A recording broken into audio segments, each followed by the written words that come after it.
Assalamualaikum warahmatullahi wabarakatuh. Jumpa lagi dengan saya, Fatoni. Semoga Allah Subhanahu wa Ta'ala menganugerahkan kesehatan bagi kita semua. Amin amin ya robbal alamin. Kesempatan kali ini kita berada di Arca Dwarapala 1 dan 2 di Kelurahan Candi Renggo, Kecamatan Singosari, Kabupaten Malang, Provinsi Jawa Timur. Lokasinya 300 meter ke arah barat Candi Singosari. Iya napa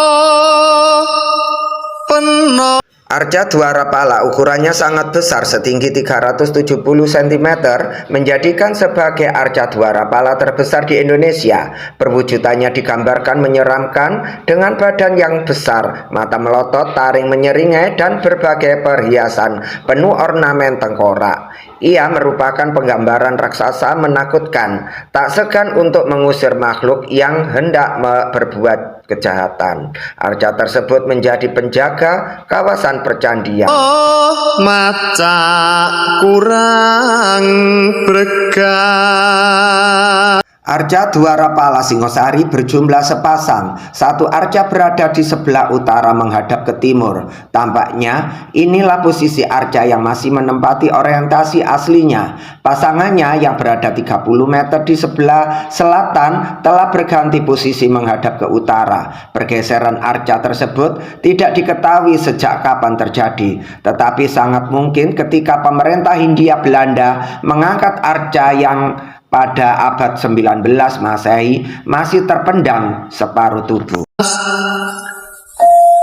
Sebabku rang taliti. Keletakan orientasi arca ini menarik dikaji sebab berlawanan arah dengan Candi Singosari yang menghadap ke barat. Peletakan umum Dwarapala dalam konteks bangunan suci biasanya berada di depan candi searah hadap dengan bangunan yang dijaganya. Masyarakat sekitar meyakini bahwa arca raksasa tersebut menjaga tanah lapang di belakangnya yang disebut sebagai alun-alun Singosari. Pendapat lain diungkapkan Agus Aris Munandar dalam bukunya Arkeologi Pawitra bahwa arca tersebut bukanlah penjaga bangunan suci Singosari, akan tetapi menjaga Gunung Arjuna Welirang yang menjadi kayangan dewa. Dengan demikian ukuran arca yang besar sangat lumrah sebab menjadi penjaga gunung suci yang besar pula. Gunung tersebut memiliki konsep filosofi yang sama dengan candi sebagai rumah dewata. Peno dak jongkatan. Dwarapala pada mulanya merupakan yaksa, sebangsa makhluk halus penguasa tanah yang ditakuti manusia di India. Ia kemudian dipuja sebagai pelindung kesuburan tanah guna mendatangkan sumber kehidupan. Saat agama Hindu dan Buddha berkembang di India, makhluk tersebut disejajarkan dengan kelompok setengah dewa, setingkat di bawah dewata. Ia ditugaskan mendampingi para dewata. Sebab itulah pada masa selanjutnya penggambarannya diletakkan di depan bangunan suci sebagai penjaga. Sesuai tugasnya, yaksa tersebut diberi nama Dwarapala, sang penjaga pintu atau penjaga arah. Ing dukur rambut boyar.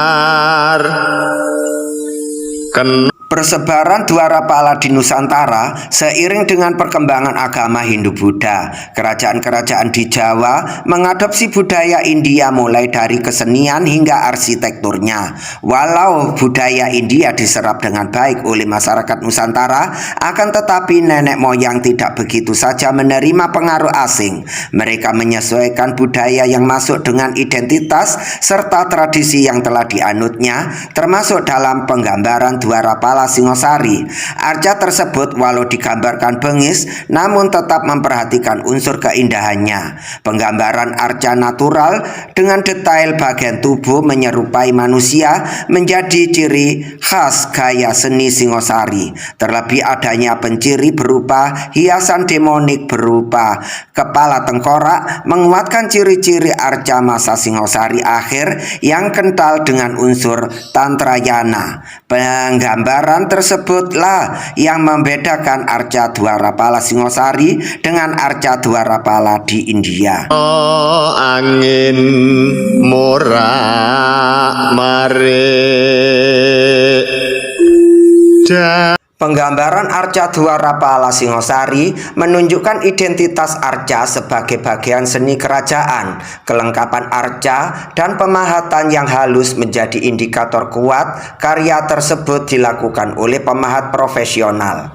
Arca Dwarapala pertama digambarkan duduk dengan kaki kiri ditekuk ke belakang dan kaki kanan ditekuk ke depan. Tangan kanan memegang gada yang disandarkan pada paha kanan, sedangkan tangan kanannya menunjukkan mudra mengusir, ditandai dengan jari telunjuk dan jari tengah diacungkan serta sisanya ditekuk. Arca kedua digambarkan serupa dengan arca pertama, hanya saja terdapat perbedaan pada posisi kaki yang berlawanan dengan tangannya tidak melakukan mudra mengusir, melainkan diletakkan di atas lutut. nganggo minyak. Arca digambarkan beratribut raya sesuai ketentuan sebagai Dwarapala. Ia mengenakan tali selempang, kelat bahu, gelang tangan, dan gelang kaki dari lilitan ular yang dalam bahasa ikonografi disebut sebagai naga. Terdapat pula kalung yang berupa untaian tengkorak dan manik-manik yang dirangkai indah mengelilingi leher hingga dada. Ikat dadanya digambarkan berupa rangkaian manik-manik dalam bidang berbentuk segitiga. Selanjutnya arca hanya mengenakan pakaian berupa kain sebatas perut hingga lutut. Bagian atas kain dipererat dengan ikat pinggang yang terbuat dari tali yang dihias dengan manik-manik berpadu kepala tengkorak. Penggambaran tersebut menguatkan posisinya sebagai arca berlanggam kerajaan. Nganggo minyak. Tidak diketahui secara pasti kapan arca Dwarapala dan kawasan percandian Singosari ditinggalkan oleh masyarakat pendukungnya. Begitu pula dengan alasan masyarakat meninggalkan kawasan tersebut yang masih menjadi misteri.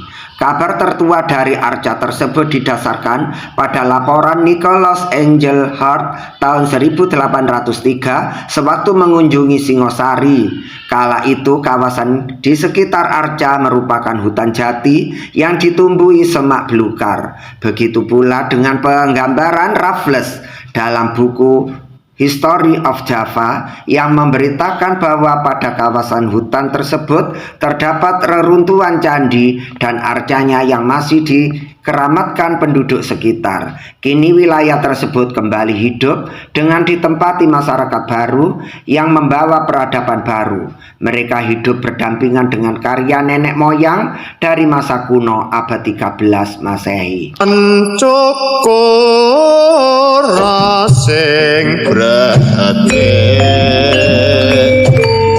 Demikianlah tadi arca Dwarapala 1 dan 2 yang berada di Kelurahan Candi Renggo, Kecamatan Singosari, Kabupaten Malang, Provinsi Jawa Timur. Semoga bermanfaat. Sekian, terima kasih. Wassalamualaikum warahmatullahi wabarakatuh.